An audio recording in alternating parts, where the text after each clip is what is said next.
C'est un grand honneur pour moi d'avoir été convié à prendre parole au nom de son Excellence Félix-Antoine Tshisekedi, président de la République, chef de l'État, à l'occasion de l'ouverture des États généraux de la lutte contre la corruption en République démocratique du Congo, ici à Rotana Hotel. Il vous souviendra que lors de son investiture à la magistrature suprême, le président de la République, chef de l'État, avait donné le ton de cette lutte contre la corruption, en prenant l'engagement de travailler pour l'avènement d'un État de droit, débarrassé de la corruption et de toutes sortes d'antivaleurs. Aujourd'hui, il est plus que nécessaire que soit faite l'évaluation de la nouvelle politique publique qu'il a préconisée. Les présentes assises tombent à point nommé, dans la mesure où elles nous permettront de jeter un regard sur ce qui a été fait, de relever les défis majeurs avant de nous projeter vers le futur en vue d'assurer un avenir meilleur à notre peuple.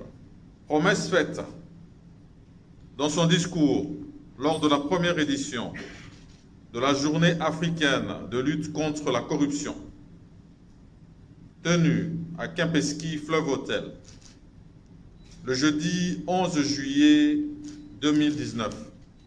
Le chef de l'État a mis en place par l'ordonnance numéro 20/013 un service spécialisé dénommé Agence de prévention et de lutte contre la corruption. Aux côtés de ce service, le président de la République a voulu accentuer le contrôle des finances publiques en réactivant un autre service, plus vieux, mais dont on ne parlait presque plus. Il s'agit, comme vous vous en doutez, de l'Inspection générale des finances.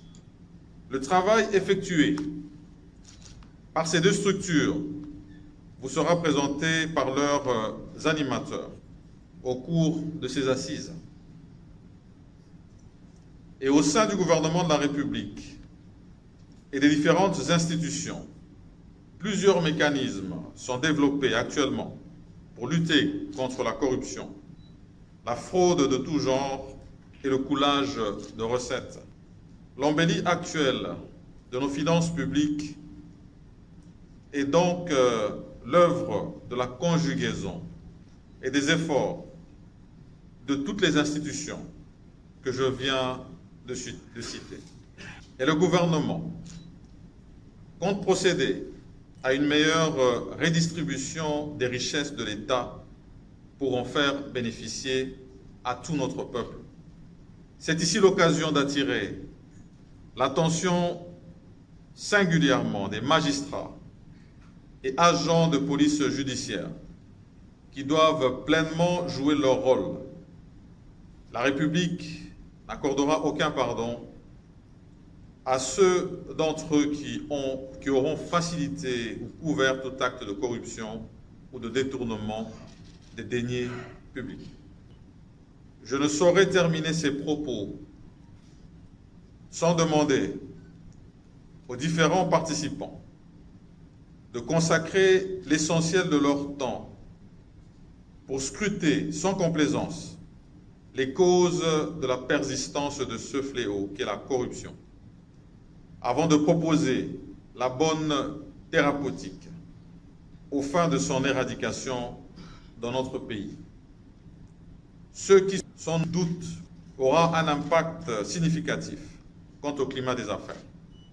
Et ceci est une lutte qui doit rester permanente. C'est par ces mots que je déclare ouverts les travaux des États généraux de la lutte contre la corruption en République démocratique du Congo, et je vous remercie.